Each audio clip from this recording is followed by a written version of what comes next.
Oh gitu. Udah tapi. Komputer settingnya ke close, jadi otomatis langsung ngomong. Ini nanti yang share lagu Indonesia Raya dari Pak Yudi ya. Enggak, saya multiple aja. Silakan aja Pak Takrim. Kepada dari Pak Ibut.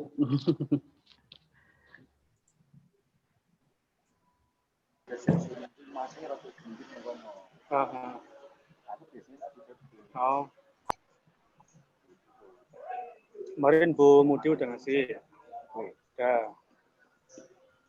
Alasannya bisa gitu, tak pikir apa. SPP ini belum.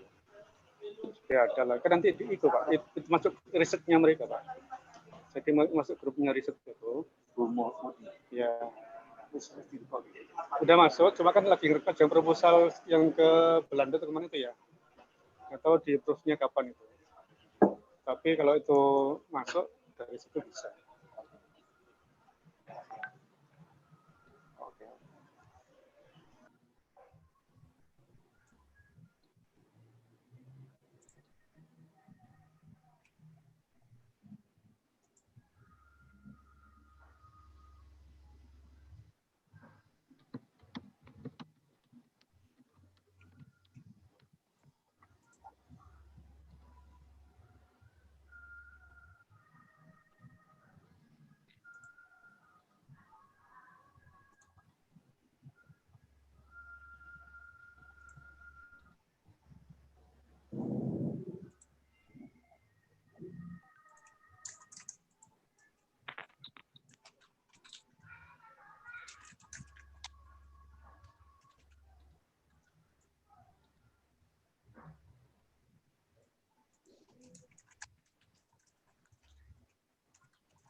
Yang di YouTube apakah sudah di itu Pak alamatnya sudah di-share ke yang lain? Halo Bu Citra. Halo. Bu Citra monitor Bu Citra.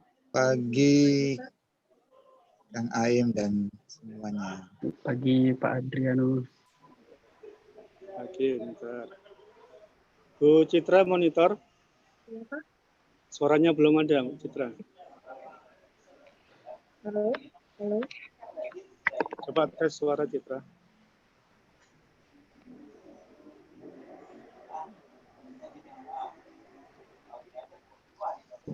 Halo.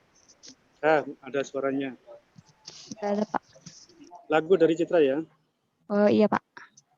Si Abi, saya lagi sama Pak Abi nih. Wah. Halo Pak Abe. Kalian dulu. Untung saya nggak bisa ikut terus Pak Takrim, Pak Fauz, Pak Yudi. Baik Pak Budi. Nanti sama Bu Citra ya, untuk lagunya dari Bu Citra juga. Siap. Terima kasih Pak Yudi atas bantuannya. Punten. Monggo Pak Yudi, mau dibuka jam 9.30 ya? Ya, masih 5 menit lagi Pak. Oke, sambil nunggu peserta yang lain ya. Ya.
Baik, silakan sudah jam 9.30.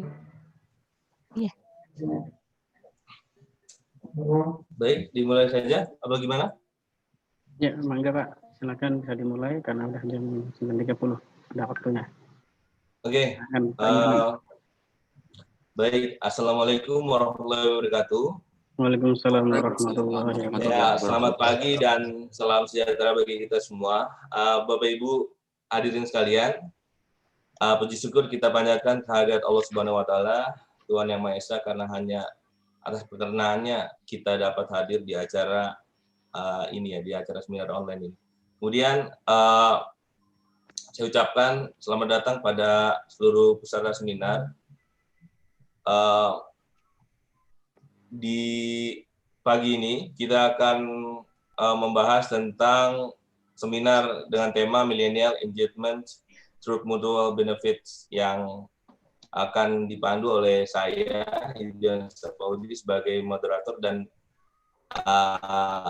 tentunya ditemani dengan pemateri Pak Takrim ya, Pak Takrim dari Universitas Bina Insani.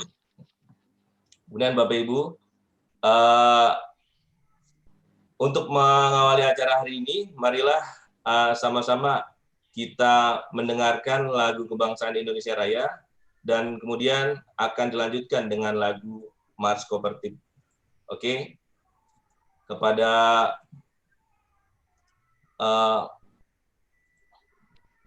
Ibu Citra dipersilakan.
bangsa, langkahkan kakimu.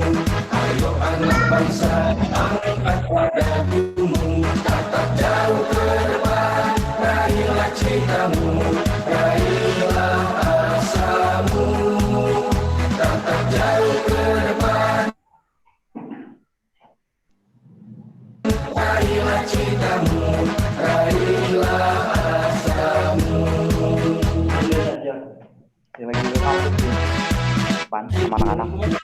Ayo anak bangsa, kuatkan jiwamu, berbekal agama. Ke Bapak Dewan DPR.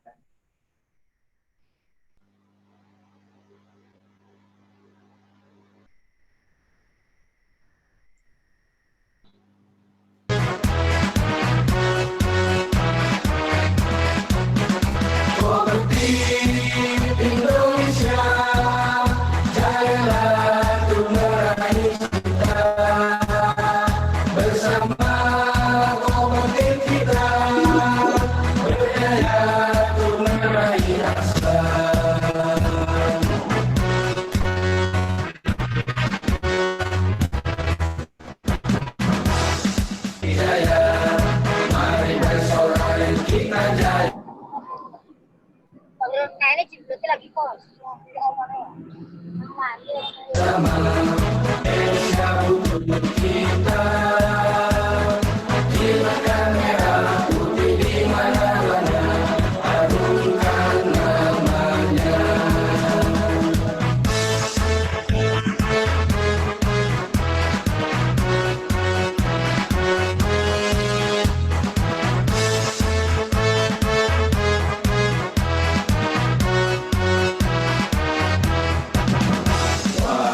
Anak bangsa, langkahkan kakimu. Ayo anak bangsa, angkatlah dagumu. Tatap jauh ke depan, raihlah citamu, raihlah asamu. Tatap jauh ke depan, raihlah citamu, raihlah asamu.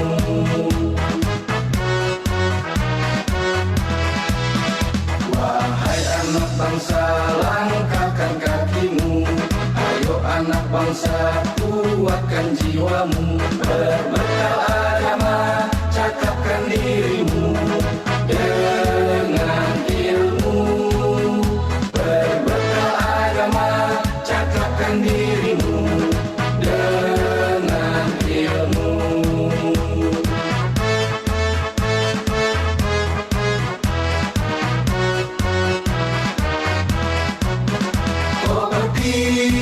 Indonesia, jalan untuk meraih cinta. Bersama kooperatif kita, berdaya untuk meraih rasa.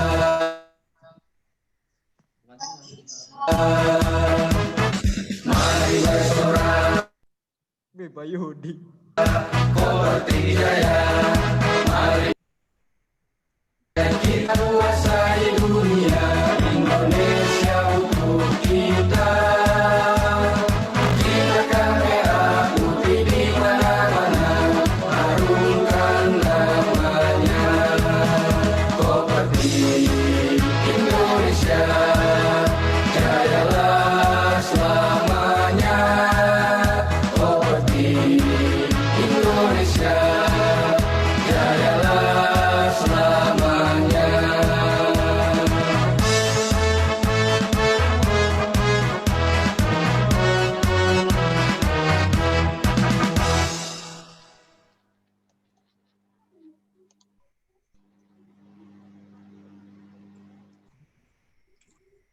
Oke, baiklah.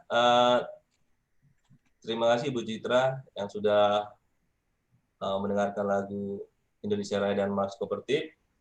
Acara selanjutnya yaitu penyampaian materi kuliah umum yang akan disampaikan oleh Bapak Muhammad Takrim dari Universitas Bina Insani. Kepada Bapak Takrim, dipersilakan.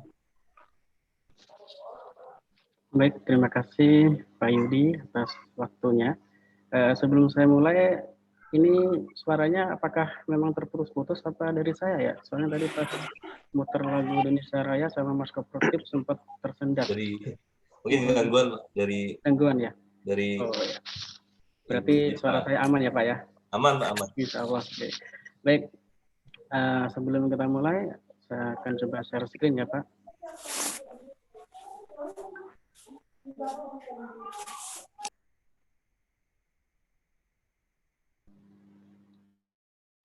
Apakah sudah terlihat slide-nya?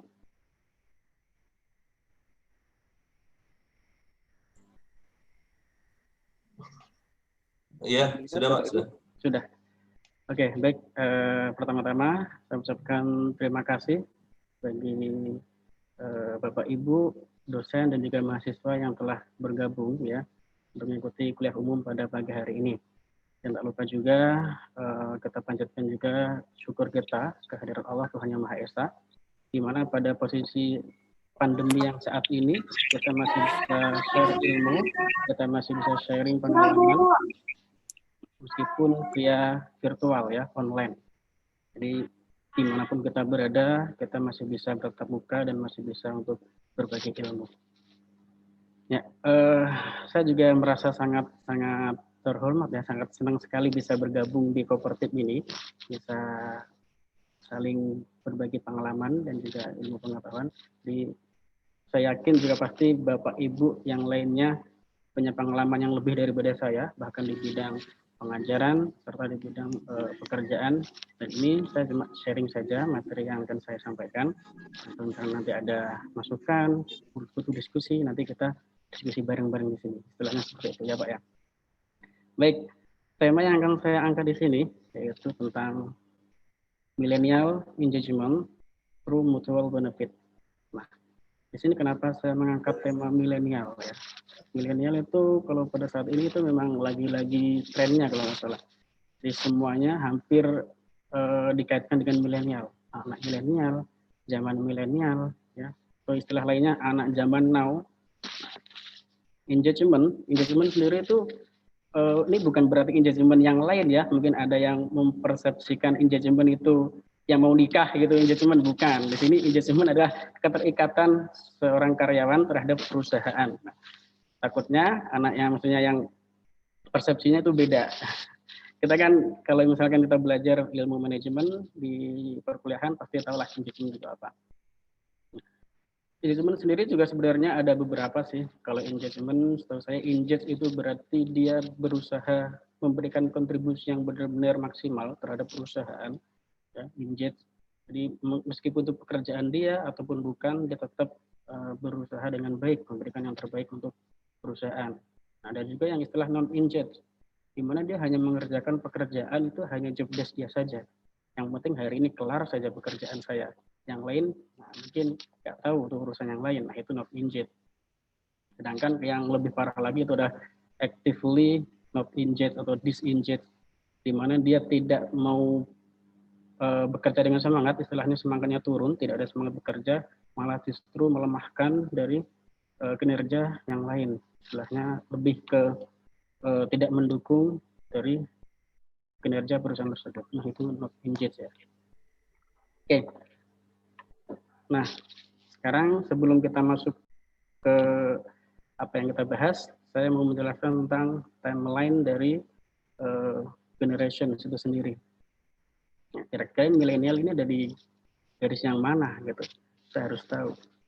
Satu lagi, milenial itu juga sebenarnya pada saat ini mungkin yang mengikuti berita ya, Bapak Presiden kita Joko Widodo itu mengangkat 7 staf khusus dari generasi milenial. Nah, bayangkan generasi milenial yang pada masa-masa saat ini lagi senang-senangnya di masa-masa remaja, masa-masa yang dia mencari kerja, nah itu dapat diangkat sebagai staf khusus dari Presiden Jokowi, kepresidenan. Kalau nggak salah itu saya cuma tahu 2 di antaranya. Yang pertama yaitu Putri Tanjung. Kalau ada yang tahu Putri Tanjung itu anak dari pengusaha tersukses yang ada di Indonesia, ya. Salah satu anak dari Bapak Khairul Tanjung. Saya tahu sendiri kan Bapak Khairul Tanjung, yaitu pemilik Transmedia ya, di mana beliau menjadi salah satu orang terkaya yang di Indonesia. Nah, putrinya Khairul Tanjung, yaitu Putri Tanjung, diangkat menjadi staf khusus presiden. Karena samping prestasinya, dia juga lulusan dari universitas luar negeri yang pertama. Selain Putri Tanjung juga ada juga itu Belva ya. Kalau yang baru tahu atau belum pernah dengar nama Belva itu pendiri atau penemu dari aplikasi Ruang Guru. Nah, aplikasi yang sering kita gunakan untuk belajar materi, nah itu Belva. Nah, itu yang saya tahu ada dua itu yang populer saat ini. Sebenarnya juga ada beberapa staf yang lain. Presiden itu mengambilnya tidak cuma di daerah Jawa saja, ada juga yang dari Papua ya. Jadi generasi milenial ini benar-benar sangat istimewa menurut saya. Oke, dan saya juga salah satunya untuk yang menjadi generasi milenial pada saat ini. Baik, sekarang kita masuk ke timeline generations. Jadi urutan generasi dari masa ke masa ya. Yang pertama yaitu baby boomers. Generasi ini itu lahir pada tahun 1945 sampai kurang lebih 1960. Ini baby boomers, generasi yang sudah, kalau di saat ini mungkin sudah berusia sekitar 70 tahun ya, ke atas 60 tahun ke atas. Nah, ini baby boomers. Sedangkan setelah baby boomers ada gen X, ada gen Y, dan juga gen Z. Nah, generasi milenial itu adalah generasi gen Z dan gen Z. Mulai dari sini dianggap sebagai generasi milenial. Karena milenial sendiri kan berasal dari kata itu ya, 1000 tahun, jadi pergantian 1000 tahun. Sedangkan ini momen-momen saat ini, momen pergantian dari tahun 1000 ke 2000. Makanya disebut dengan generasi milenial. Mungkin dari mahasiswa atau teman-teman semua yang belum tahu ya sejarah kenapa kok namanya ada gen X, kenapa gen Y dan gen Z, sedangkan ini kenapa enggak gen W gitu, atau gen W, sedangkan ini X, sebelum huruf X kan harusnya W kan.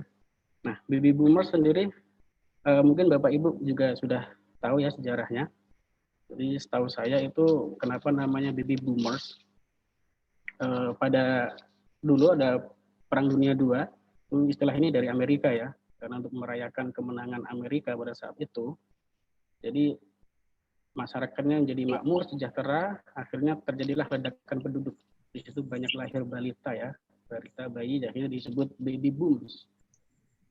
Dari situlah kita nyebutnya baby boomers. Sedangkan untuk yang gen X ini, setelah generasi ini itu belum ada label nama sebelumnya. Karena kalau biasanya kita nggak tahu namanya, kita sebut aja X. PTX ya, faktor X. Ini gen X. Sedangkan yang selanjutnya cuma melanjutkan dari hurufnya, gen Y and gen Z. Itu seputar ini ya, nama, pemberian nama baby boomers. Sebenarnya kalau setelah gen Z ini ada lagi generasi alpha, yaitu yang lahir antara tahun di atas 2010 kalau nggak salah. Itu namanya generasi alpha. Oke. Kita bahas satu-satu ya karakteristik dari beberapa generasi ini. Nah, ini yang baby boomers. Yang pertama yaitu untuk generasi ini cenderung memegang teguh adat istiadat. Mungkin di era pada saat itu belum terlalu banyak media yang masuk, belum, teknologi juga belum terlalu berkembang. Akhirnya apa yang mereka terima hanya dari generasi sebelumnya, belum ada pengaruh luar yang terlalu banyak. Nah, setelahnya mereka memegang teguh adat istiadat dari generasi sebelumnya, itu baby boomers. Dan pasti generasi ini mempunyai pendirian yang sangat kuat, pendirian yang sangat tinggi. Oke, next dilanjutkan generasi X. Nah, ini yang lahir tahun 1961 sampai 1980. Ya, generasi ini mulai nih mengenal komputer ya. Teknologi udah mulai masuk. Dan generasi ini juga mempunyai inisiatif, mempunyai beberapa ide kreatif di masanya, yaitu dengan beberapa teknologi yang mulai berkembang pada saat itu. Nah, yang gen Y atau gen Y ini, perkembangan ilmu, pengetahuan, dan teknologi, atau kita singkat dengan iptek, ini berkembang dengan pesat. Ya, yang mungkin awalnya kita dulu menggunakan mesin ketik, nah sekarang kita sudah bisa menggunakan komputer, keyboard, dan sebagainya. Sedangkan untuk generasi Z, ya, pada saat ini serba digital. Semuanya pada saat ini serba digital. Kita mau beli makan pada saat ini, kita tidak perlu pergi ke warung. Kita hanya bisa menggunakan HP, tinggal tombol, satu kali klik, pesanan akan datang, digital. Dan generasi Z ini juga mereka cenderung instan ya, serba cepat. Untuk misalkan kita untuk berkomunikasi seperti saat ini saja, tidak perlu datang ke sekolah atau ke pertemuan atau ke meeting, kita hanya bisa melalui media. Mungkin kita belum terbayangkan beberapa tahun sebelumnya, bisa nggak pembelajaran itu dilakukan dengan jarak jauh, tanpa bertemu tatap muka. Nah, pada saat ini terjawablah sudah. Kita bisa berkomunikasi, bisa share pengalaman, ya, bisa melakukan pengajaran atau rapat, tidak harus bertatap muka secara langsung. Bahkan kita bisa melihat muka peserta kita, bisa lihat muka mahasiswa, meskipun via video. Berbicara sedikit ya tentang perkembangan teknologi ini. Jadi tempo hari saya mengikuti pelatihan dari Coach Louis ya. Jadi beliau memberikan sebuah gambaran di mana teknologi saat ini berkembang dengan sangat-sangat pesat dan benar-benar di luar ekspektasi sebelumnya. Gambarannya seperti ini. Telepon rumah atau telepon yang kita gunakan pada saat ini ya, itu dalam mencapai user sampai 150 juta membutuhkan waktu 80 tahun lebih. Bayangkan saja, 80 tahun lebih itu udah lintas beberapa generasi. Mulai dari baby boomers mungkin sampai gen alpha, itu telepon yang kita pakai di rumah itu. Sedangkan perbandingannya dengan Facebook, ya sosial media yang saat ini, hanya membutuhkan kurang lebih 5 tahun saja untuk mencapai pengguna 150 juta user. Dari 80 tahun lebih ke 5 tahun. Padahal kalau kita lihat fungsinya, telepon itu ya kita cuma bisa berkomunikasi tanpa melihat gambar, tanpa melihat ya foto tersebut, hanya via suara. Sedangkan kalau Facebook saat ini, jangankan foto ya, gambar aja kita bisa, video kita bisa melihat, seperti itu. Bahkan kita bisa menulis status mesin code dari orang yang kita tuju gitu. Itu perbandingannya. Benar-benar teknologi saat ini tuh berkembang dengan sangat-sangat pesat sekali. Dan kemungkinan juga tahun-tahun yang akan datang bisa lebih cepat lagi. Tidak hanya 5 tahun ya, mungkin 1 atau 2 tahun itu untuk mencapai angka 150 juta users. Baik. Nah, sekarang kita lanjut ke generasi milenial ya. Generasi milenial yang pada saat ini mungkin pada masa-masanya mereka memasuki dunia kerja.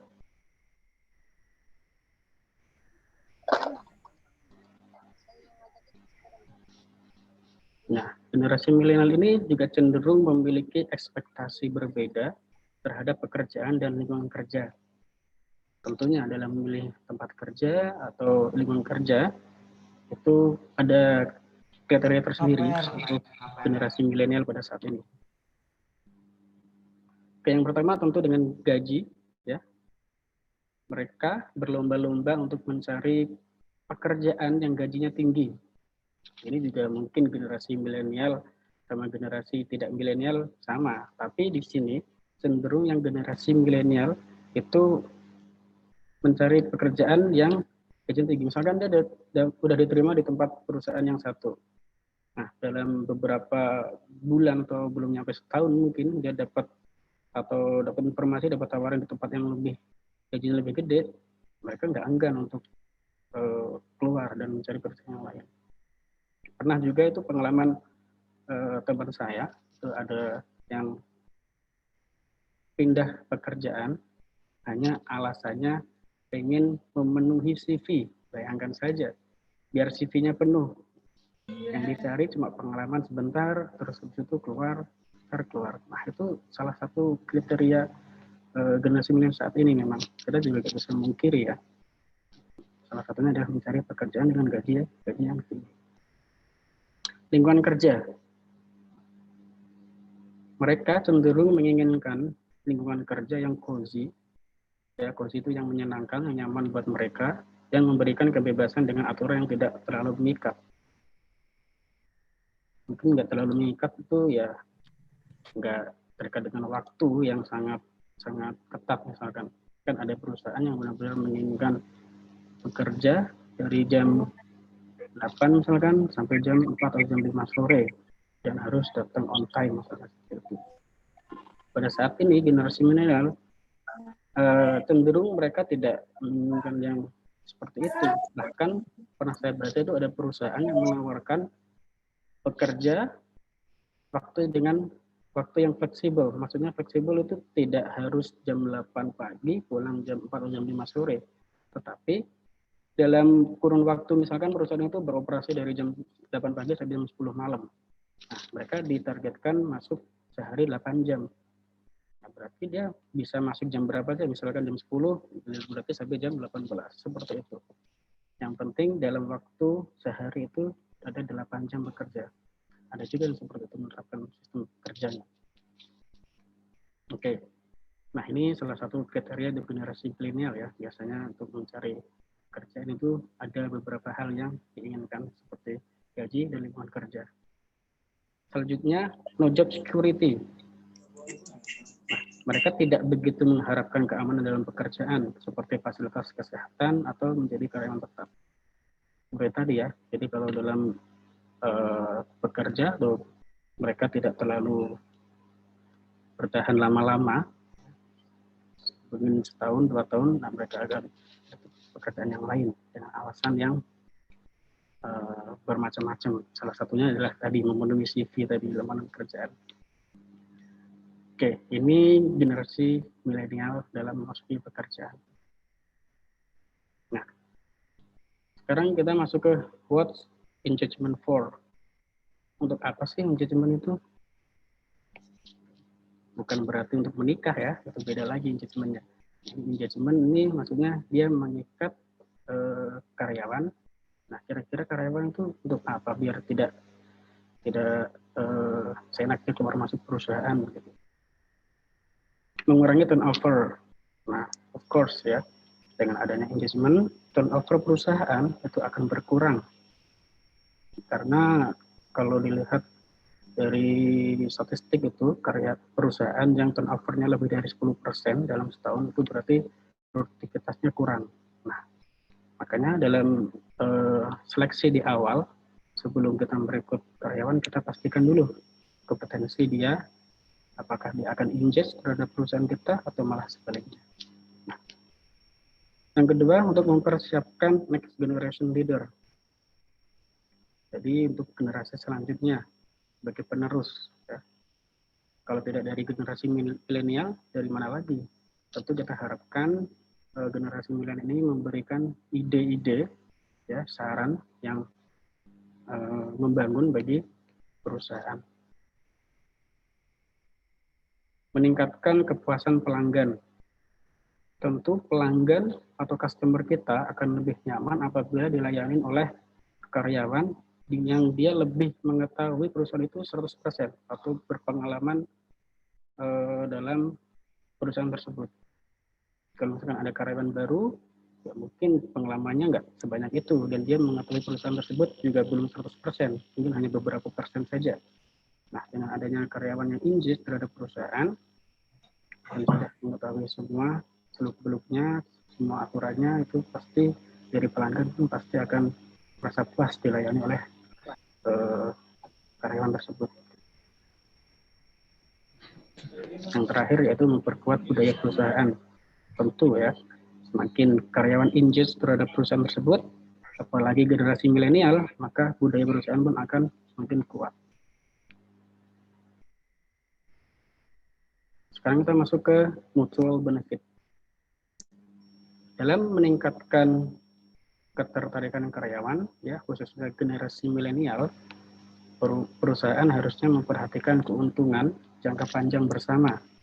Jadi mutual benefit itu sama-sama mendapat keuntungan, baik dari karyawan maupun dari perusahaan. Nah, bagaimana cara meng-engage karyawan dengan keuntungan-keuntungan yang mereka dapatkan? Ini ada 3, ya, untuk for employee, untuk karyawan. Yang pertama yaitu tentu mereka akan mendapatkan kompetensi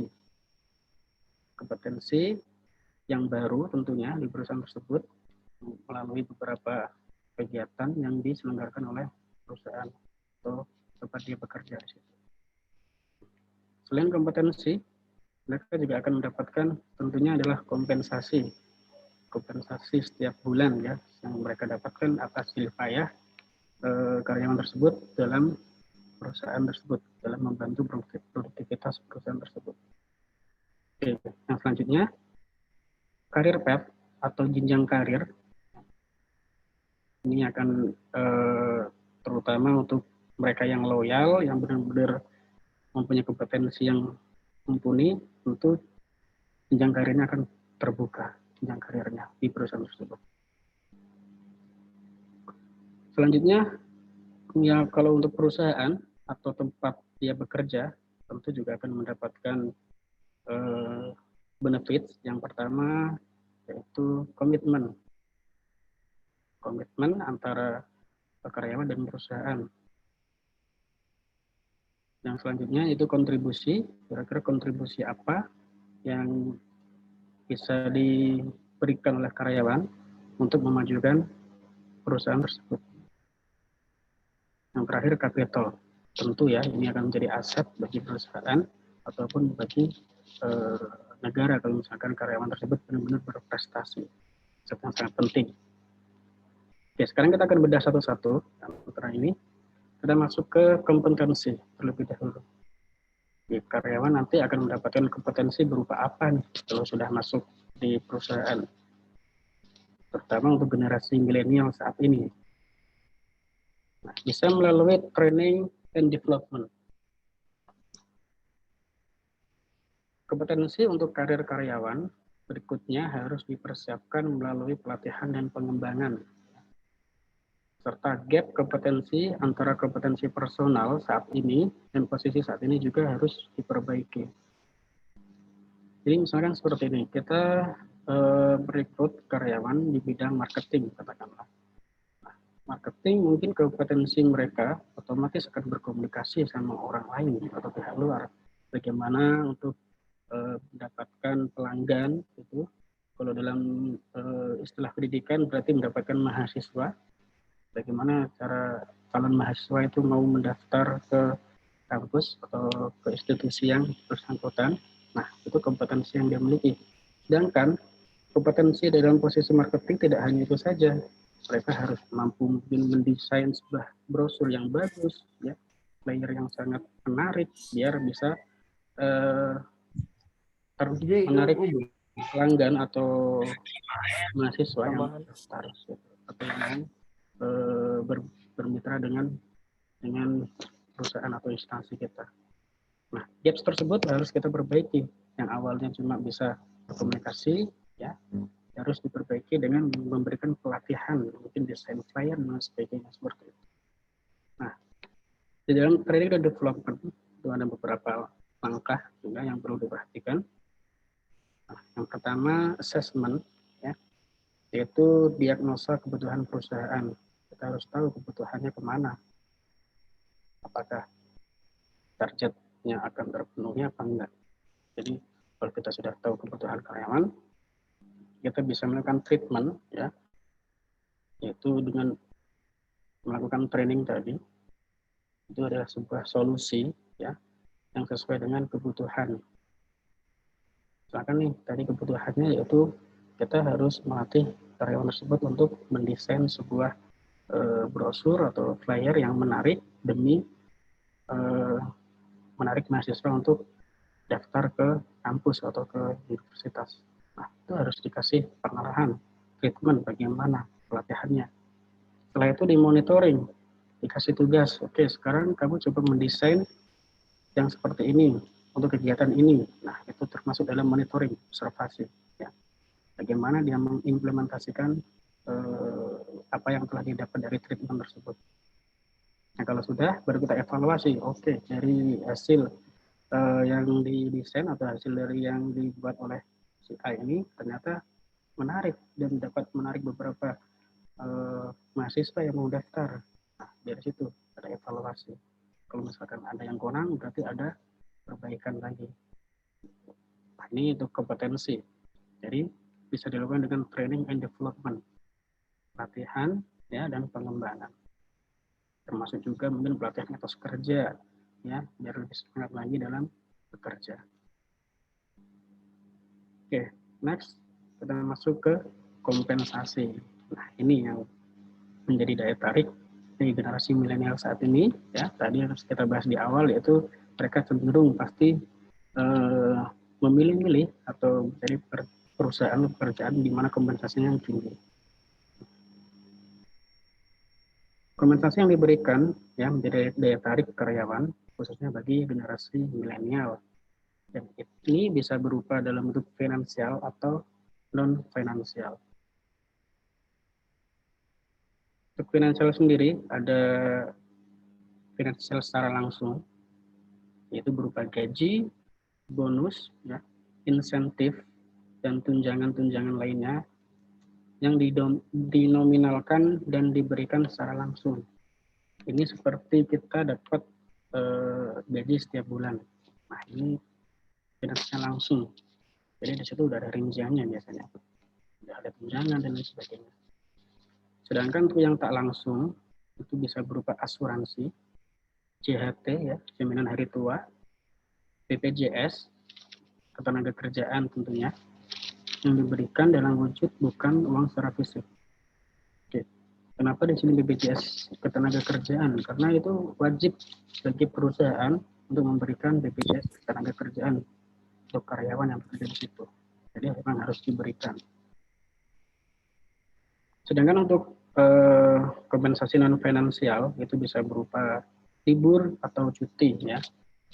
Jadi misalkan ada seorang karyawan yang dia mampu mencapai target yang ditentukan dan benar-benar dia memberikan kontribusi yang sangat baik bagi perusahaan tersebut, atasannya bisa memberikan kompensasi berupa mungkin dikasih waktu untuk libur atau cuti. Itu termasuk dalam kompensasi yang non finansial. Selanjutnya apalagi yang diterima oleh karyawan, yaitu karir path atau jenjang karir. Ya. Bagaimana dia ke depannya di dalam perusahaan tersebut, apakah karirnya itu akan naik atau biasa-biasa aja. Nah, ini perlu juga diperhatikan. Nah, karir di sini dimaksud adalah posisi struktural atau non struktural yang akan diperoleh karyawan selama bekerja di perusahaan hingga usia pensiun nanti. Di samping karir juga diperlukan penugasan-penugasan yang menantang untuk biar karyawan tersebut tidak merasa bosan dengan posisinya saat ini. Dengan kita memberikan penugasan, tentunya mereka akan merasa benar-benar sangat dibutuhkan oleh perusahaan tersebut.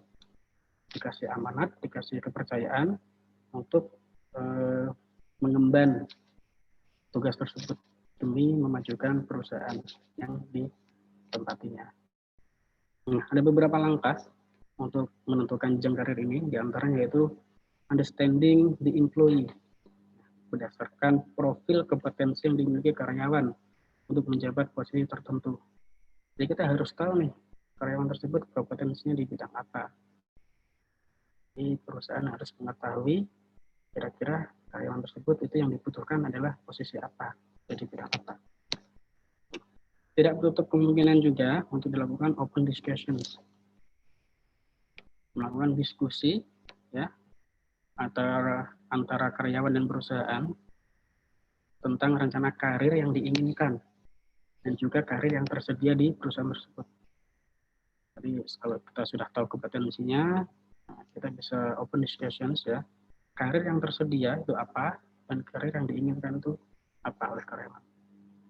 Nah, kalau sudah memberikan arahan dan tentunya akan dipilih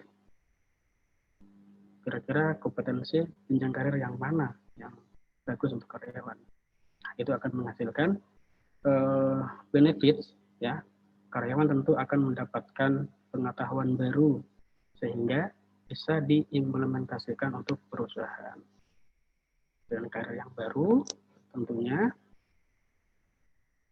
ya, lingkungan kerja atau suasana kerja akan menjadi sehat dan kondusif karena setiap individu merasa puas dengan jenjang karir yang lebih baik. Jadi kalau misalkan karyawan tersebut merasa bekerja di situ dengan mungkin waktu yang tidak terlalu lama, tetapi dia merasa sangat dibutuhkan dan kompetensinya semakin hari semakin naik, ini ada peluang untuk mereka untuk jenjang karirnya naik. Nah, ini langkah-langkah yang bisa ditempuh dalam menentukan jenjang karir karyawan. Oke, sekarang kita masuk yang ke satu untuk yang kompetensi untuk benefit untuk perusahaan. Ya. Jadi perusahaan itu akan menerima benefit apa ini? Komitmen. Kalau yang tadi itu karyawan atau untuk employee, yaitu kompetensi, kompensasi, dan juga karir path atau jenjang karir. Nah, sekarang kalau untuk perusahaan apa? Nah, di sini yang pertama adalah komitmen. Komitmen dapat dijembatani dengan memberikan beasiswa pendidikan jangka panjang. Ya, bisa studi lanjut ya, S2 atau S3, kalau memang karyawan tersebut masih sarjana atau S1, atau kursus pendek di luar negeri yang sekaligus menuntut mereka untuk menciptakan profit bagi perusahaan. Ini untuk menentukan seberapa lama dia bekerja di perusahaan tersebut sebagai komitmen gitu. Itu bisa dilakukan dengan seperti itu, dengan memberikan beasiswa pendidikan. Otomatis perusahaan tersebut akan otomatis karyawan tersebut akan injet terhadap perusahaan. Ya, karena dia sudah dibiayai untuk studi lanjut, pendidikan, dan harus memberikan kontribusi untuk perusahaan tersebut. Oke, selanjutnya saya ambil dari Martin de Nichols, itu ada 3 pilar komitmen yang harus diperhatikan. Yang pertama, komitmen itu dapat menciptakan rasa kepemilikan. Kalau kita mungkin bahasanya saat ini ya, kita nyebutnya adalah sense of belonging. Ya, sense of belonging. Nah, kebetulan juga kemarin saya dapat materi tentang sense of belonging dari Coach Louis juga ya. Jadi bagaimana kita menciptakan rasa bahwa perusahaan tersebut bukan milik satu orang, tapi milik kita bersama. Jadi apapun yang terjadi itu menjadi tanggung jawab kita juga buat bagi perusahaan tersebut. Misalkan ya, kalau kemarin dikasih contohnya seperti ini. Misalkan Anda mempunyai barang yang Anda paling sayangi, atau yang paling Anda hargai. Nah, kira-kira bagaimana cara mempertahankan barang tersebut supaya tidak hilang? Tentu kita tidak mau kalau ada orang lain yang mengambil barang tersebut. Kita akan pertahankan barang tersebut. Karena kita merasa memiliki barang tersebut. Nah, begitu juga dalam kita bekerja di perusahaan, bagaimana caranya agar perusahaan tersebut itu tidak menurun kinerjanya, tidak kolaps. Nah, kita harus memberikan kontribusi yang semaksimal mungkin. Dengan salah satunya yaitu kita merasa kalau perusahaan itu bukan punya kita, bukan punya satu orang, tapi punya kita. Di sini kepemilikan tidak hanya sekedar dalam bentuk saham, ya, bisa juga perusahaan tersebut mungkin ada beberapa orang yang memiliki saham di situ. Tapi yang ditekankan itu bukan itu, lebih ke kepercayaan di seluruh anggota organisasi bahwa mereka benar-benar bagian dari organisasi, bukan orang lain. Jadi kalau kita merasa bagian dari perusahaan tersebut, otomatis kalau ada apa-apa kita juga pasti akan tanggap dan mempertahankan supaya tidak turun kinerjanya. Oke, yang selanjutnya menciptakan semangat kerja, ya, menumbuhkan motivasi kerja melalui pendelegasian tanggung jawab dan pendayagunaan keterampilan. Tentu kita harus saling support satu sama lain biar semangat kerja itu semakin bertambah. Yang ketiga, keyakinan dalam manajemen. Nah, ini juga sangat penting bahwa untuk mencapai kesuksesan itu merupakan andil dari karyawan yang ada di perusahaan tersebut dan mereka berkontribusi dengan cukup besar ya pastinya. Jadi tidak lupa untuk menyampaikan terima kasih, menghargai, menghormati karyawan yang telah bekerja untuk perusahaan kita, untuk perusahaan tersebut. Ya. Kesuksesan sebuah perusahaan tentunya akan diraih apabila karyawannya atau pegawainya itu andil di dalam perusahaan tersebut. Tidak mungkin kalau misalkan karyawan yang tidak engage, karyawan yang tidak memberikan kontribusi itu perusahaan tidak akan bisa bertahan lama. Jadi kita menghargai benar-benar apa yang telah diberikan oleh karyawan tersebut, bahwa untuk mencapai kesuksesan tersebut tidak lepas dari peran besar dari mereka, karyawan tersebut. Oke, next. Kontribusi, ya tentunya kita harus memberikan kontribusi terhadap perusahaan atau tempat kita bekerja. Dan itu pasti diharapkan oleh perusahaan tersebut. Bagaimana karyawan itu memberikan kontribusi. Kontribusi tidak harus dalam bentuk physical touch ya, mungkin kita memberikan mungkin sumbangan atau apa, tidak harus seperti itu. Tapi kontribusi itu bisa dilakukan dengan kerja keras dan determinasi. Kerja keras untuk meraih kesuksesan, ya, serta mampu menentukan target yang jelas sesuai kebutuhan perusahaan. Determinasi itu kemampuan untuk menentukan target. Kira-kira kita mau dibawa kemana nih perusahaan ini? Targetnya harus jelas. Kalau kita tahu target kita, otomatis semangat kerja keras kita akan bertambah. Kreativitas ya, bisa memberikan ide-ide baru yang berbeda dengan yang lain. Ya, kalau dengan kita memberikan masukan, saran ya bagi perusahaan, tentu yang membangun ya, ide-ide yang cemerlang, apalagi generasi milenial saat ini kan pasti idenya juga out of the box lah istilahnya. Jadi lebih cemerlang, lebih bagus lagi diperlukan masukan-masukan ide-ide dari karyawan, terutama yang generasi milenial. Loyal dan dedikasi ya, jadi fokus terhadap tugas-tugasnya dan selalu ada di saat yang diperlukan. Dedikasi tinggi terhadap perusahaan, di mana dia diperlukan harus selalu siap. Kejujuran dan integritas itu juga termasuk dalam kontribusi dalam kita bekerja. Kunci utama yaitu kejujuran supaya kita mendapat kepercayaan dari perusahaan. Nah, ini yang biasanya simple tapi agak susah untuk diimplementasikan ya, jujur. Karena kalau kita jujur dalam hal apa saja, ya kita pasti akan mendapat kepercayaan dari perusahaan. Fleksibilitas dan kerjasama. Nah, perlu tahu ya, kerjasama sama-sama kerja itu beda ya. Kerjasama dan sama-sama kerja tentu beda. Kalau sama-sama kerja, kita bekerja masing-masing, ada 1, 2, 3 orang, tapi dia bekerja masing-masing dengan tujuan masing-masing, itu sama-sama kerja. Nggak peduli temannya mau dia selesai apa enggak. Tapi kalau kerjasama, nah kalau kerjasama itu berarti 2 atau 3 orang atau lebih bekerja untuk mencapai tujuan yang sama. Itu ya. Jadi jangan sampai salah istilah sama-sama kerja atau kerjasama nih. Mampu bekerja dengan siapapun, ya, dengan kondisi apapun, kapanpun dan dimanapun. Ya, tentunya pada saat dibutuhkan karyawan tersebut harus selalu siap, fleksibel. Ada istilah, if you want to go fast, go alone. Ya. If you want to go far, go together. Jadi kalau kita mau mencapai sebuah tujuan itu, misalkan kalau kita mau melangkah lebih cepat, itu kita berjalan aja sendiri. Kan biasanya kalau beramai-ramai pasti ada nunggunya satu yang lainnya. Nah, kalau mau berjalan cepat, berjalan aja sendiri. Tapi kalau kita mau berjalan lebih jauh lagi, kita bisa berjalan sama-sama. Dimana kalau ada halangan, kita bisa atas itu bareng-bareng. Nah, itu salah satu quotes ya tentang kerjasama. Kemudian yang terakhir, minat belajar dan berkembang.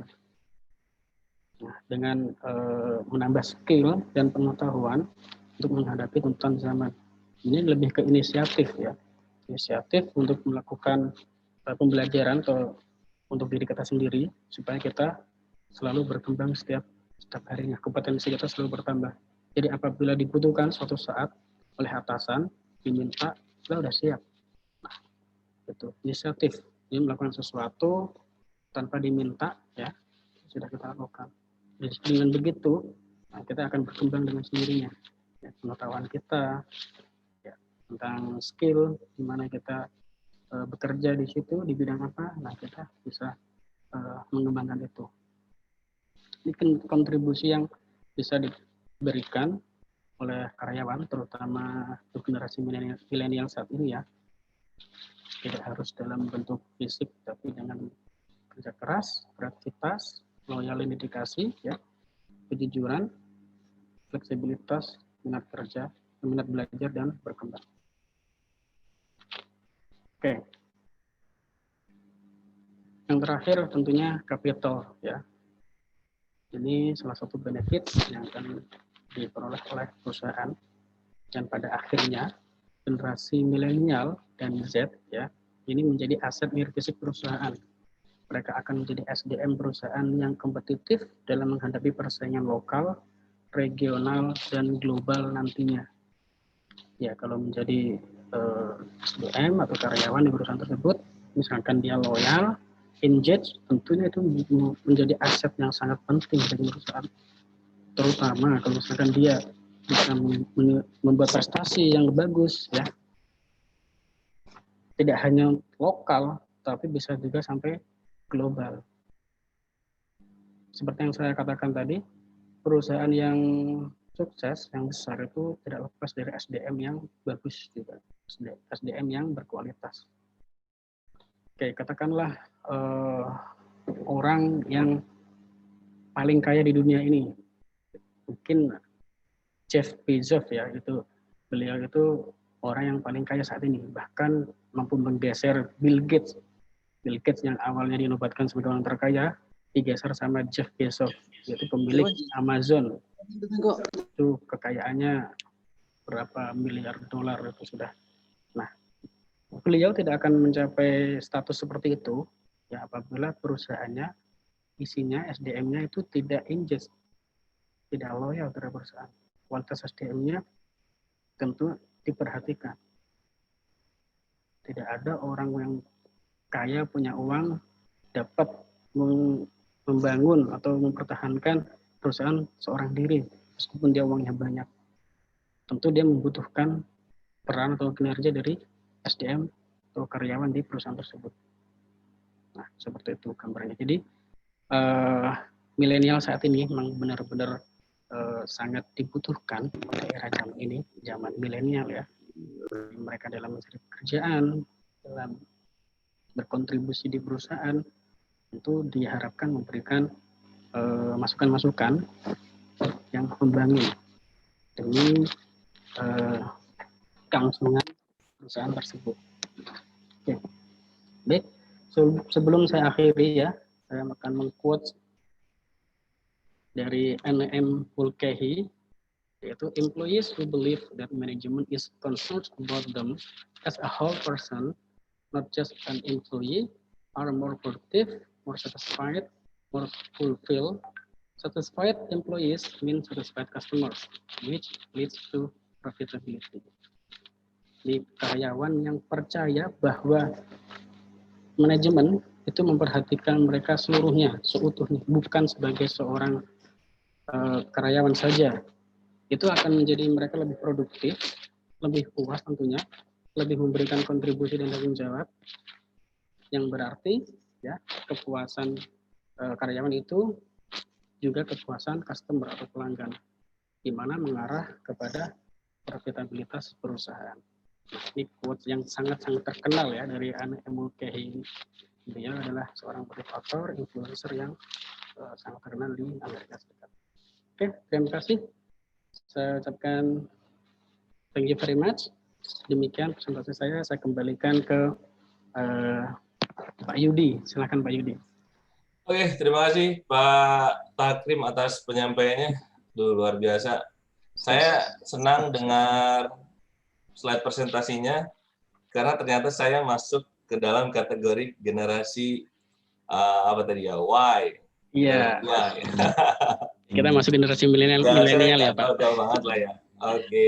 Iya. Tadi materinya menarik. Kalau saya lihat memang milenial ini kayaknya spesial banget karena tadi dilihat dari engagement bagaimana dia cara perusahaan untuk mempertahankan lah atau biar milenial ini betah kerja begitu ya Pak Takrim. Iya, biar dia engage terhadap perusahaan, memberikan kontribusi yang maksimal tentunya dan tidak turnover seterusnya gitu. Nah, yes.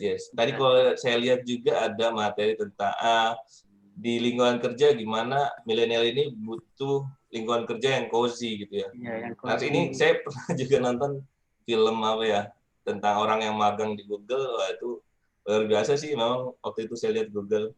Jadi ada perosotannya, tempat kerjanya luar biasa. Iya benar Pak Yudi. Benar, Google itu salah satu perusahaan yang menurut saya itu benar-benar kreatif, di mana di situ lingkungannya didesain semenarik mungkin, Yes. bahkan fitur-fitur cat-catnya pun pasti itu berbeda-beda warna dan membuat orang yang kerja di situ sangat-sangat nyaman. Bahkan pernah juga itu kalau saya baca Google itu menyediakan cukur gratis bagi karyawan. Jadi karyawan kalau mau cukur tidak harus keluar, tapi bisa di situ. Yang benar-benar membuat nyaman siapapun yang bekerja di situ. Ya, kurang lebih Yeah. seperti itu ya. Ya. Oke, karena menarik sekali. Bagi rekan-rekan yang ingin bertanya, sekarang dibuka diskusi untuk tanya jawab. Silakan. Izin bertanya, Pak. Pak, izin bertanya. Izin Satu ya. bertanya, Pak. Tanyanya apakah via chat atau langsung? Mardiana dari Pixie Input Serang. Wait. Oke, wait. Tadi saya lihat Neni dulu, silakan Neni. Gantian ya, satu-satu ya. Ya, terima kasih, Pak. Silakan Neni. Ya, perkenalkan nama saya Neni, saya dari Politeknik Pixie Input Serang. Di sini saya mau bertanya, menurut Bapak sendiri, tenaga kerja milenial dan Gen Z saat ini itu seperti apa sih? Terima kasih. Assalamualaikum warahmatullahi wabarakatuh. Waalaikumsalam warahmatullahi wabarakatuh. Terima kasih Neni. Gimana Pak Ya, Yudi? Apa ditampung dulu mungkin Pak. Atau langsung Takrim. dijawab? Ditampung dulu mungkin. Oh baik, terima kasih. Karena banyaknya Pak. pertanyaan. Silakan Gita.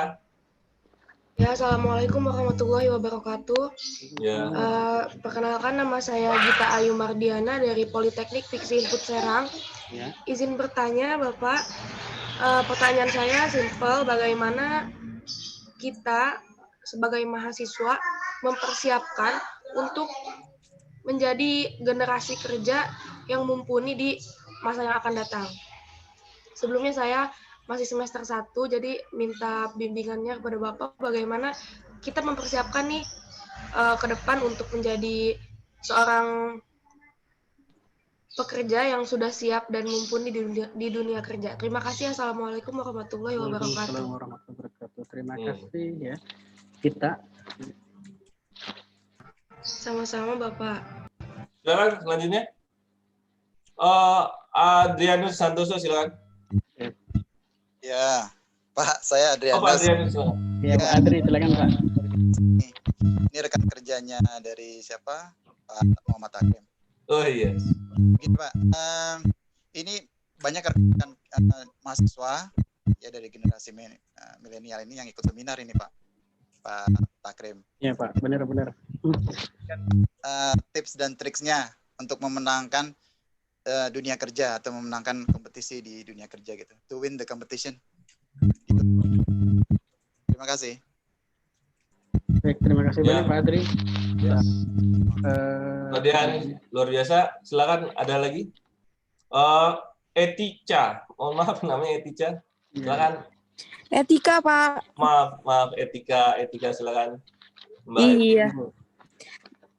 Iya, saya senang banget nih. Berarti saya masih masuk ke dalam milenial. Jadi masih masuk ke dalam generasi milenial. Agak gimana ya gitu. Jadi walaupun milenialnya generasinya ya Pak, seperti yang Bapak bilang tadi, kayaknya kita seumuran dengan Pak Takrim juga. Iya, bagus banget Pak Takrim. Dari tadi saya memperhatikan. Ini saya mau bertanya nih Pak. Gimana sih Pak caranya membuat karyawan-karyawan yang milenial ini engage terhadap perusahaan, sedangkan biasanya teman-teman yang baru lulus ini kan adalah yang fresh graduate nih Pak, yang kerjanya belum sampai 1 tahun gitu. Jadi itu sih yang mau saya tanyakan. Kalau misalnya memang sudah lebih dari 1 tahun kan memang sudah merasakan atmosfernya perusahaan tersebut, tapi kan kalau belum 1 tahun kan semuanya masih dalam proses pembelajaran, sedangkan teman-teman milenial ini kan biasanya ya itu tidak terlalu tahan banting terhadap pressure, biasanya seperti itu. Jadi itu yang mau saya tanyakan. Terima kasih Pak Takrim. baik, Pak Yudi, terima kasih, saya Bu kembalikan. Etika, pertanyaannya. Oke, Mbak Etika. Terima kasih. Ada lagi? Any questions? Buka berapa pertanyaan Pak? Sudah saya lihat ada baru 4, Pak. Ya, untuk pertanyaan dibuka ada berapa untuk sesi ini? Belum ada lagi ya? Oke, mungkin bisa dijawab oleh Pak Takrim, silakan Pak. Baik, Pertanyaan terima pertama dari kasih. Neni dari Piksi Info Serang. Dia menanyakan tenaga kerja milenial ini seperti apa sih kalau di tahun saat ini, Pak Takrim, silakan. Oke, baik, terima kasih Neni ya dari Serang. Ini kampus dari Pak Yudi ya kalau nggak salah ya. Sama-sama dari Serang. Oke. Terima kasih Neni. Yaitu bagaimana pandangan saya terhadap generasi milenial dan generasi W pada saat ini. Generasi Y ya.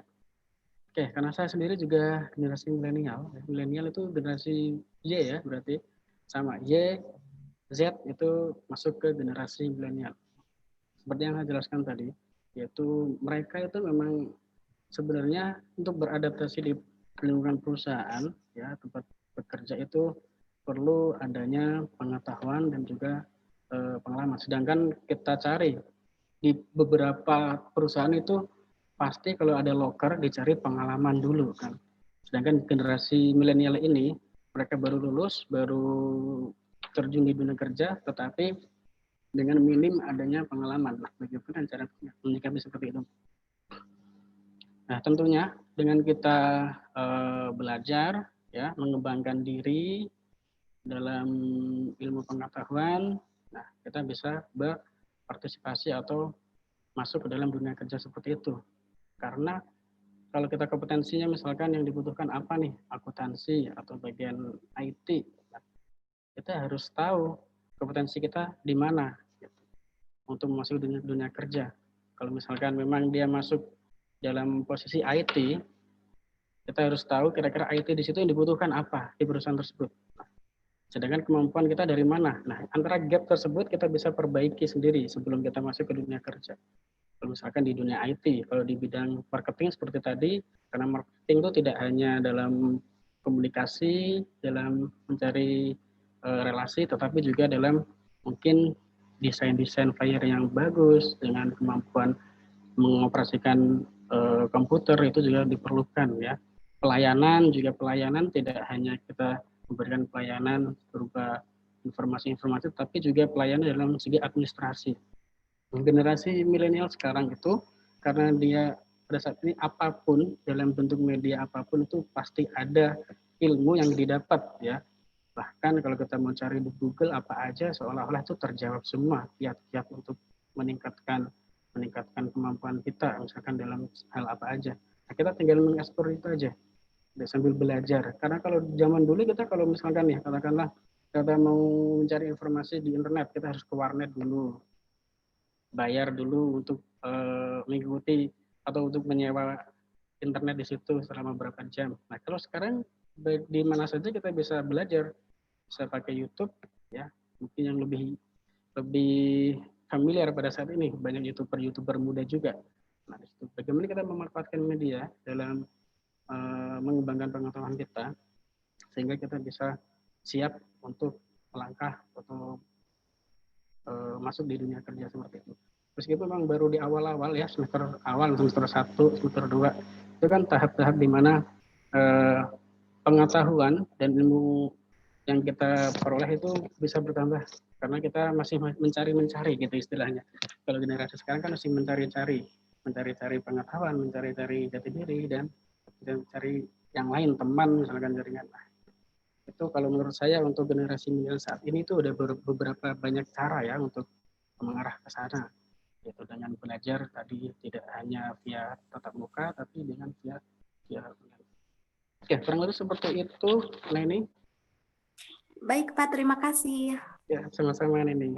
Oke, dari Neni, kemudian selanjutnya tadi pertanyaan dari Gita dari Politeknik Piksi Info Serang. Pertanyaannya bagaimana dia kan mahasiswa Pak, bagaimana caranya agar mahasiswa ini siap kerja nantinya setelah dia lulus kuliah gitu. Oh ya, bagaimana mempersiapkan generasi ya yes. Untuk selanjutnya di bidang kerja. Sebenarnya hampir sama juga sih untuk yang pertanyaan sebelumnya, karena kalau kita kuliah itu pasti di akhir nanti kan ada perkuliahan magang, di mana itu dia dipersiapkan untuk memasuki dunia kerja gitu. Nah, Kalau misalkan memang saat ini lagi fokus kuliah, seraplah ilmu sebanyak-banyaknya supaya kita nanti siap dalam memasuki dunia kerja. Pada saat kita mau masuk ke dunia kerja, kita sudah siap dengan kompetensi yang kita miliki. Nah, untuk sebelum lulus pun pasti ada itu tadi yang saya bilang mata kuliah magang, di mana dia dipersiapkan di sana sebelum nanti terjun di dunia pekerjaan yang sebenarnya. Karena magang itu juga ditempatkan sesuai dengan kompetensi. Misalkan tadi kompetensinya akuntansi, pasti nanti ditempatkan di bagian accounting, di mana dia harus membuat laporan, maksud laporan keuangan dan lain sebagainya seperti itu.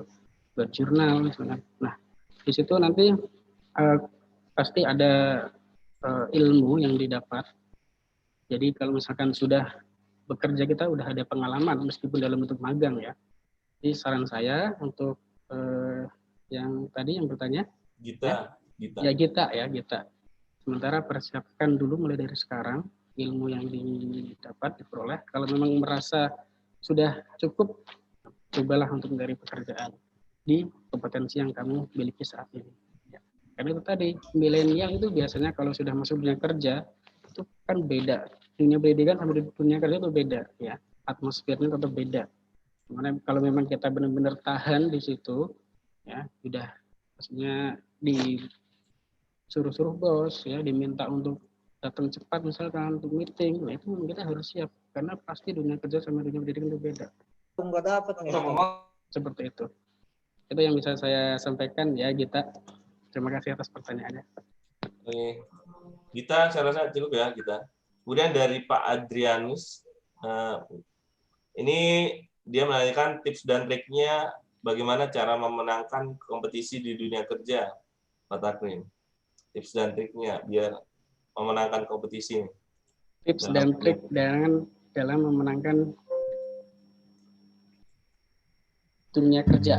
Ya, kompetisi. Gimana sih cara memenangkan kompetisinya? Dan dunia kerja kan pasti ada kompetisi lah tentu.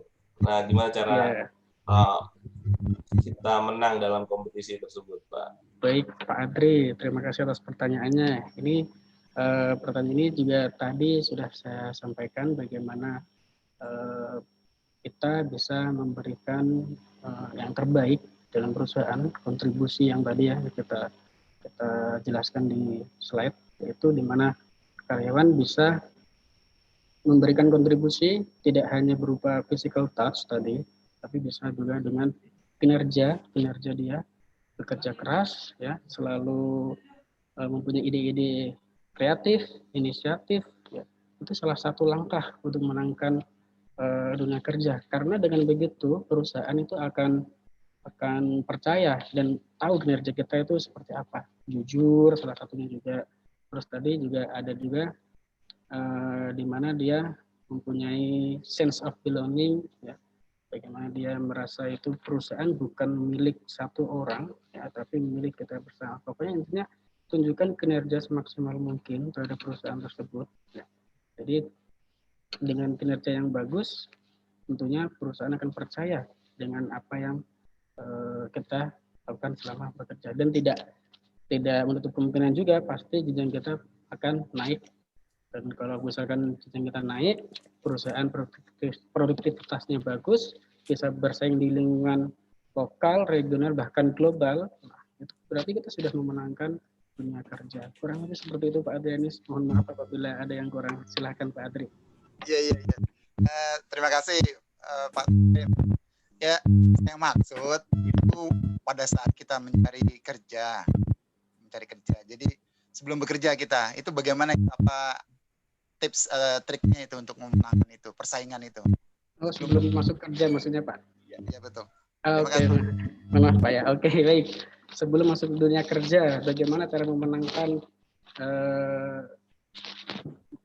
dan triknya gimana biar kita masuk dalam dunia kerja yang bagus gitu ya Pak. Oke, mungkin ya seperti yang saya sampaikan tadi, dengan kita belajar self mandiri ya, tidak menutup kemungkinan kita juga bisa bertemu dengan mitra atau teman-teman kita yang punya pengalaman di bidang pekerjaan yang ingin kita tempatin, pengen kita lamar. Jadi mencari bagaimana nih kalau misalkan saya melamar di posisi ini, apakah kamu misalkan ngasih saran. Nah, itu kita belajar di situ, belajar untuk menemukan kira-kira kompetensi apa yang akan kita tempatin di perusahaan tersebut. Lebih ke sharing sih Pak, mungkin kalau menurut saya cari-cari pengalaman untuk teman-teman yang sudah di situ, mencari pengetahuan bagaimana nanti di dunia kerja. Ya, kurang lebih seperti itu Pak Adri. Mungkin bisa ditambahkan mungkin yang lain kalau ada masukan. Oke, baik Pak. Menurut saya untuk itu sangat Pak. Suaranya rada ini Pak. Dengar Pak Adrian? Ya, kalau menurut dengaran sekarang? Halo? Halo. Sudah kedengaran? Rada berdengung Pak, maksudnya ada suara lain. Pak.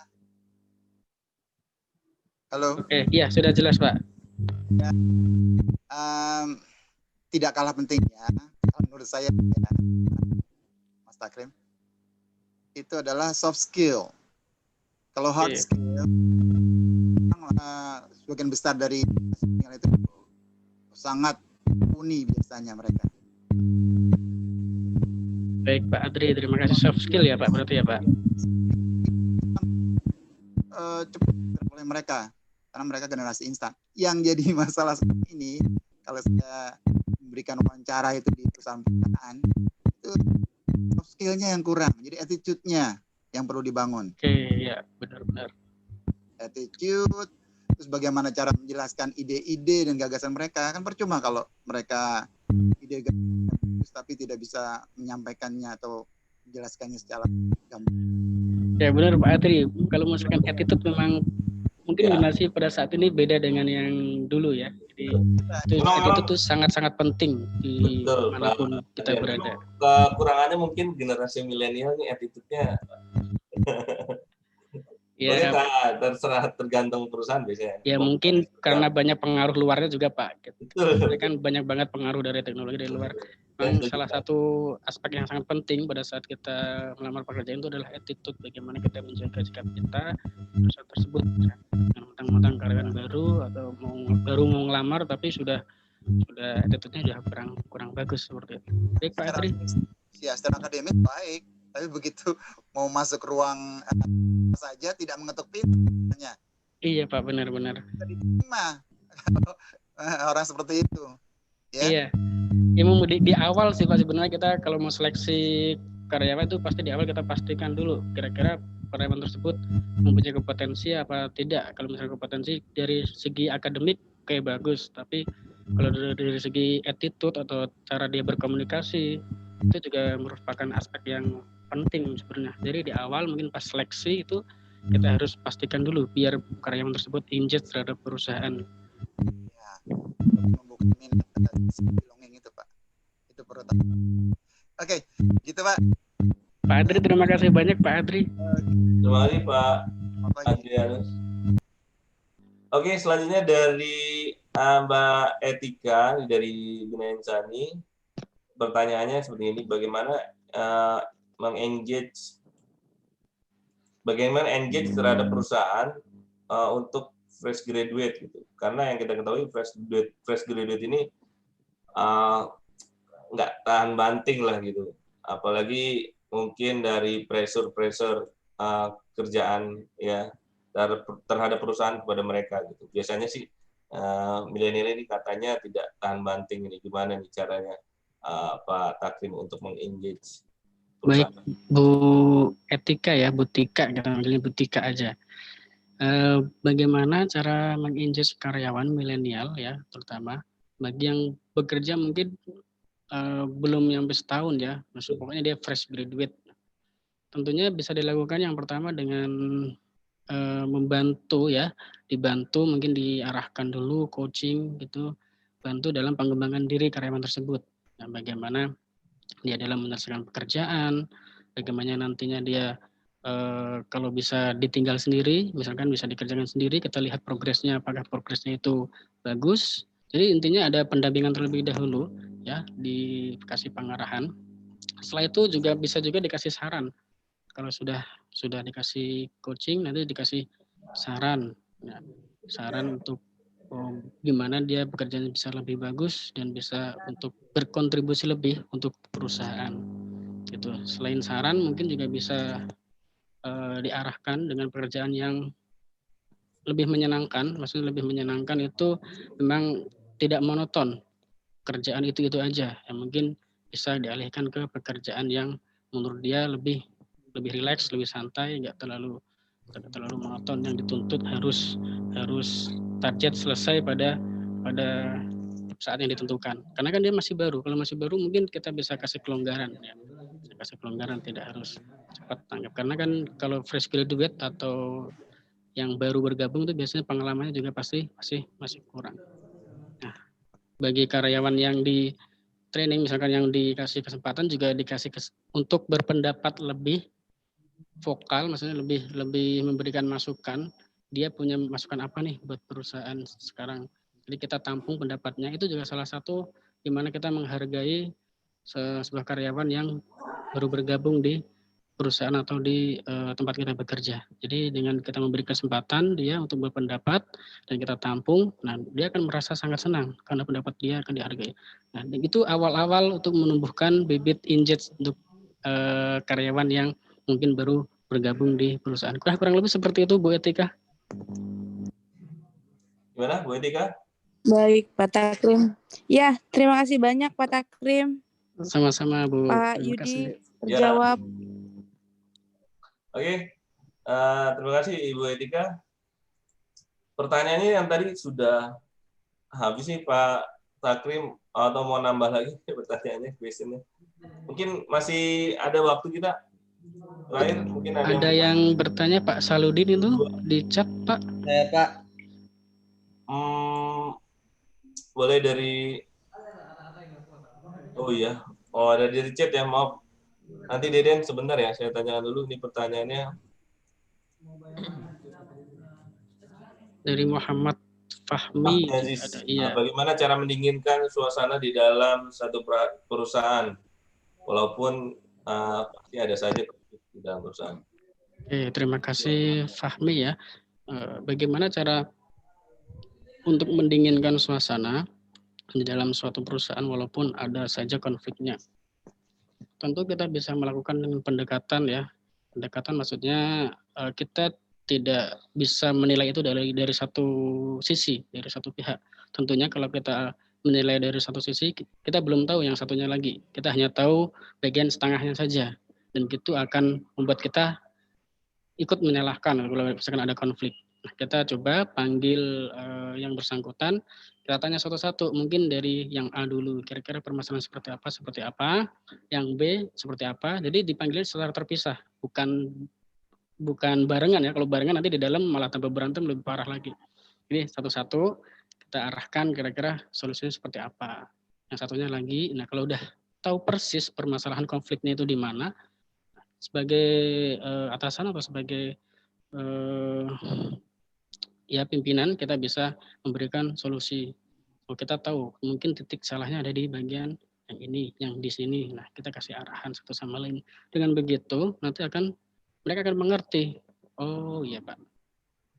Ya insya Allah itu salah satu solusi untuk mendinginkan konflik. Seperti itu. Mas Fahmi atau Pak Fahmi ya. Pak Fahmi, itu sih dengan mediasi ya Pak. Iya benar, mediasi Pak. Kemudian pertanyaan selanjutnya ini dari Saludin Muiz. Mungkin cepat saja Pak Takrim karena mau habis waktunya. Ini pertanyaannya, istilah milenial seakan-akan punya kekuatan gaib. Padahal dari zaman ke zaman sebenarnya semuanya sama. Semua disesuaikan dengan tuntunan zaman. Bedanya zaman sekarang lebih menekan kecepatan, fleksibilitas, dan inovasi. Bagaimana komentar Pak Takrim? Baik Pak Saludin, saya sangat setuju ya dengan pendapat Pak Saludin. Memang pada saat ini semuanya serba cepat ya.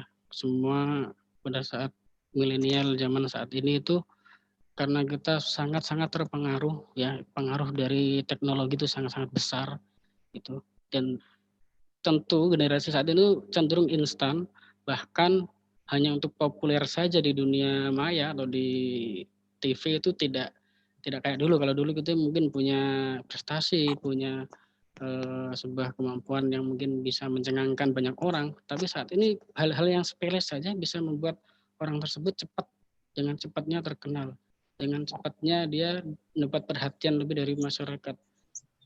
Misalkan tidak hanya bentuk prestasi, mungkin buat video-video yang lucu, video-video yang konyol, itu benar-benar sangat-sangat membuat generasi saat ini itu cepat banget diterima atau mungkin dapat perhatian lebih dari masyarakat. Istilahnya lebih instan, tidak perlu melakukan sesuatu yang effortnya terlalu lebih, tidak. Nah, kurang lebih seperti itu. Saya sangat setuju dengan Pak Saludin Muiz. Terima kasih Pak masukannya ya Pak. Kemudian Pak Deden, silakan Mas Deden. Ya Pak, jadi izin bertanya Pak, jika di sebuah perusahaan itu ada karyawan dari generasi Z, milenial, atau bahkan ada generasi baby boomer, nah itu proporsi yang idealnya itu gimana Pak? Proporsi maksudnya dalam Dalam bagian pekerjaan. Nah, bagian pekerjaan. Oke, baik. Terima kasih Mas Deden ya, Pak Deden. Ya, pastinya kita tentukan porsi yang tepat berdasarkan karakter dan kemampuan dari karyawan tersebut. Kalau misalkan baby boomers, ya mungkin usianya lebih senior dari kita, tapi kita lihat skillnya, kemampuannya kira-kira apakah di atas kita atau di atas milenial, apa tetap di bawah.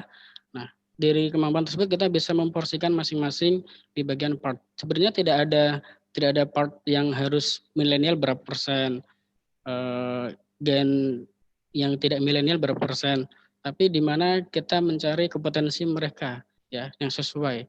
Nah, untuk generasi milenial ini kan memang benar-benar dia istilahnya dia mampu memberikan ide yang bagus bagi perusahaan. Kita harapkan memberikan kontribusi, tapi sekali lagi kita juga melihat dari kompetensi soft skill mereka, apakah mereka mempunyai kompetensi yang pas dalam perusahaan tersebut. Kalau memang di dalam perusahaan tersebut membutuhkan banyak generasi milenial dan kompetensinya itu memenuhi, apa salahnya kita mengambil atau merekrut karyawan yang benar-benar bisa memberikan kontribusi yang luar biasa dari generasi milenial. Tapi kalau memang generasi milenial itu yang masuk di dalam perusahaan tersebut tidak terlalu banyak dan kompetensinya juga di bawah yang disyaratkan dari perusahaan tersebut, juga tidak menutup kemungkinan hanya beberapa saja yang diterima. Jadi kurang lebih seperti itu Mas Deden. Jadi tidak ada porsi kalau menurut saya, kalau setahu saya. Jadi tergantung kompetensi yang dimiliki dari setiap generasi, seperti itu saja. Kalau kita lihat dari generasi baby boomers kan masa-masa mau pensiun kerja ya, sudah usia sekitar 60 tahunan. Oke, baik, terima kasih. Terima kasih Bapak. Jadi ya intinya kerja sama-sama. Apa kerja sama tuh ya? Maaf. Ya, jangan sama-sama kerja Pak, tapi kerja sama ya. Beda ya, sama-sama kerja sama kerja sama. Iya, beda tuh kerja sama. Kalau sudah terjawab semua Pak pertanyaan yang di chat? Betul. The last question mungkin izin bertanya Pak. Ya, ini yang bertanya. Ini ada satu terakhir mungkin nanti di chat dulu ya, yang ada di chat pertanyaannya, apakah suatu konflik itu merupakan satu peluang untuk meningkatkan suatu skill? Dan bagaimana contoh konflik era milenial? Gimana Pak Takrim? Konflik, sorry. Oke, apakah konflik itu merupakan suatu peluang untuk meningkatkan suatu skill? Konflik bisa juga sih, kalau konflik tersebut memang berkaitan dengan pekerjaan, kompetensi seseorang, misalkan dia dikasih saran masukan tetapi tidak mau menerima, mungkin dia ngerasa lebih senior, dikasih masukan sama junior, nah itu bisa juga terjadi konflik. Nah kita bedah dulu kira-kira masukan itu membangun apa enggak. Nah kalau misalkan dia masukannya benar-benar bagus, membangun, nah itu bisa juga menjadi solusi, bisa juga menjadi yang tadi yang dibilang ya, peluang untuk meningkatkan suatu skill. Oh ya Pak, harusnya nggak seperti itu. Benar saran yang Bapak ini kasih. Misalkan Bapak harus bagaimana. Bisa juga sih konflik seperti itu. Kita lihat dari konfliknya itu kira-kira seputar apa. Kalau memang contohnya yang saya berikan tadi, yaitu di mana mungkin bawahan menegur atasan, tapi yang membangun, sedangkan atasan juga merasa lebih senior, mungkin tidak mau menerima. Nah itu mungkin bisa menjadi konflik untuk meningkatkan suatu skill. Oke. Itu kurang lebih contohnya ya. Di fiksi politeknik. Untuk Mbak Nisa terakhir, silakan Mbak Nisa. Iya, bisa. Izin bertanya Pak, bagaimana cara mengurangi turnover karyawan pada perusahaan? Baik, terima kasih atas pertanyaannya. Bagaimana cara mengurangi turnover ya, turnover di perusahaan.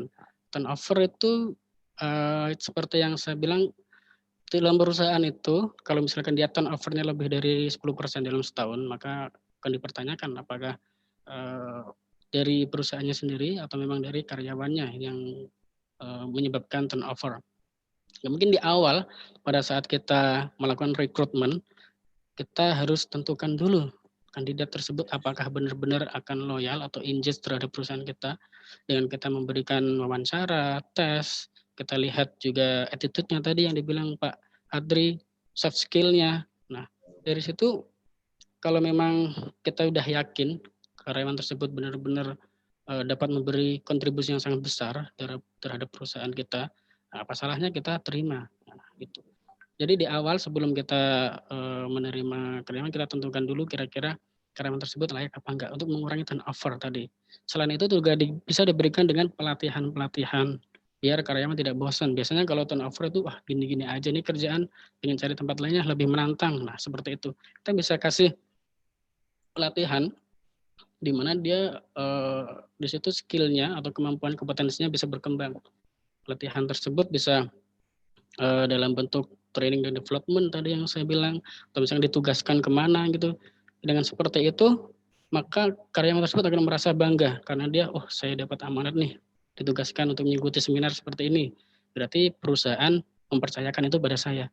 Nah, itu salah satu cara untuk supaya dia tidak turnover dari perusahaan tersebut, tidak keluar ya. Istilahnya dia tetap engage terhadap perusahaan tempat dia bekerja. Nah, itu salah satunya. Terima kasih, Anissa. Oke, Mbak Anissa, pertanyaan dari Mbak Anissa Baik, mungkin. terima kasih. Ya, terima kasih. Menutup pertanyaan semuanya dari acara seminar kali ini. Mungkin acara selanjutnya closing Pak dari Bapak narasumber. Baik, terima kasih Pak Yudi ya. Jadi closing statement ya Pak. Nah, setelahnya gini, kalau misalkan kita sebagai karyawan ya, terutama generasi milenial, kita memang harus paling memberikan yang terbaik terhadap perusahaan tempat kita bekerja. Jangan sampai mengecewakan. Jadi di awal komitmen kita bangun terhadap perusahaan tersebut, kalau memang dirasa kita sangat dibutuhkan di perusahaan tersebut, kita kasih yang terbaik. Itu tadi, kalau namanya engage itu berarti kita memberikan semuanya, sepenuhnya yang kita punya, kemampuan kita terhadap perusahaan. Kalau not engage berarti kan cuma kita mengerjakan pekerjaan kita saja. Kita tidak ambil pusing sama yang lain, tapi yang engage berarti kita bisa membantu satu sama lain, pekerjaan kita juga selesai, dan kalau misalkan dibutuhkan untuk melakukan misalkan pengembangan atau kinerja yang lebih bagus, kita juga selalu siap. Dan tentu saja dengan kerjasama, jangan sama-sama kerja ya, itu juga salah satu cara gimana kita tetap engage di perusahaan. Itu saja Pak, terima kasih. Oke, terima kasih Pak Takrim. Closing statement dari Pak Takrim mengakhiri acara kali ini. Untuk sebelum ditutup, mohon untuk foto bersama teman-teman, rekan-rekan semua. Boleh open cam-nya semua. Ya, saya akan coba screenshot. Oke, kita sama-sama foto bareng ya. Oke. Ya. Oke ya, kita hitung 1, 2, 3. Oke, terima kasih teman-teman. Saya akhiri. Bila taufiq wal hidayah. Assalamualaikum warahmatullahi wabarakatuh. Terima kasih sudah. Terima kasih semua atas partisipasinya. juga Pak. Semoga bermanfaat. Terima kasih yang Pak saya sampaikan. Terima kasih. Sama-sama. Terima kasih Pak Yudi. Terima kasih Bu Citra. Sama-sama Pak Takir. Terima kasih Kopertif. Terima kasih Ya. Pak Yudi. Boleh dong di play Mars Kooperatifnya biar semangat. Boleh saya putarkan lagi ya.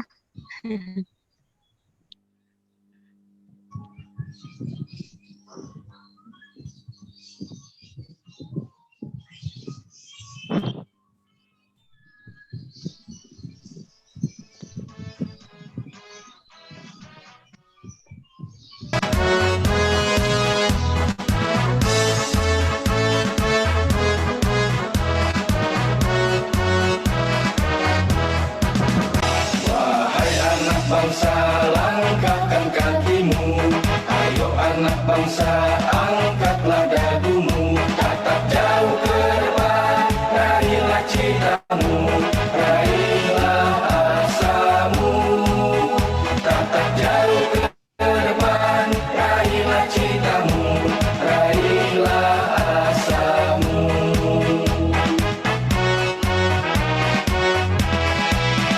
Wahai anak bangsa, langkahkan kakimu. Ayo anak bangsa, kuatkan jiwamu. Berbekal agama, cakapkan dirimu dengan ilmu. Berbekal agama, cakapkan dirimu dengan ilmu.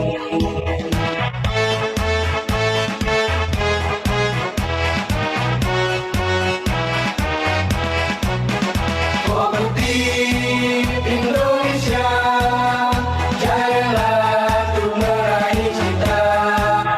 Bersama kooperatif kita, berjaya untuk meraih asa.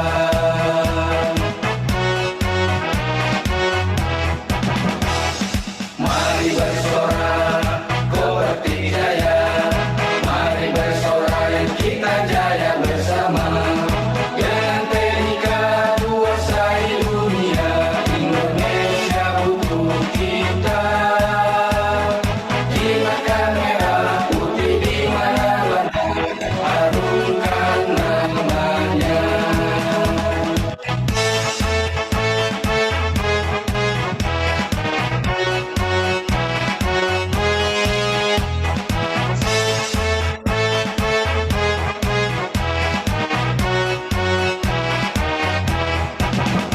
Wahai anak bangsa, langkahkan kakimu. Ayo anak bangsa, angkatlah dagumu. Tatap jauh ke depan, raihlah citamu, raihlah asamu. Tatap jauh ke depan, raihlah citamu, raihlah asamu.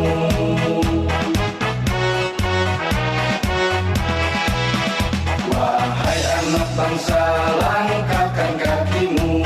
Ayo anak bangsa, kuatkan jiwamu. Berbekal agama, cakapkan dirimu dengan ilmu.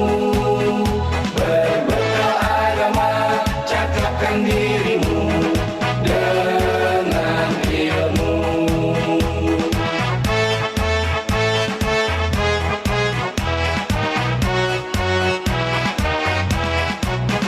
Kooperatif Indonesia, jayalah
Terima Terima kasih kasih, banyak Ibu semuanya. Diva. Ya. Pak Takrim, saya Ya. izin keluar. Baik, Pak Yudi, terima kasih banyak bantuannya Pak Yudi. Yo, sama-sama, Pak. Terima kasih semuanya. Saya closing Baik. dengan Assalamualaikum warahmatullahi wabarakatuh. Waalaikumsalam warahmatullahi wabarakatuh. warahmatullahi wabarakatuh. Waalaikumsalam warahmatullahi wabarakatuh.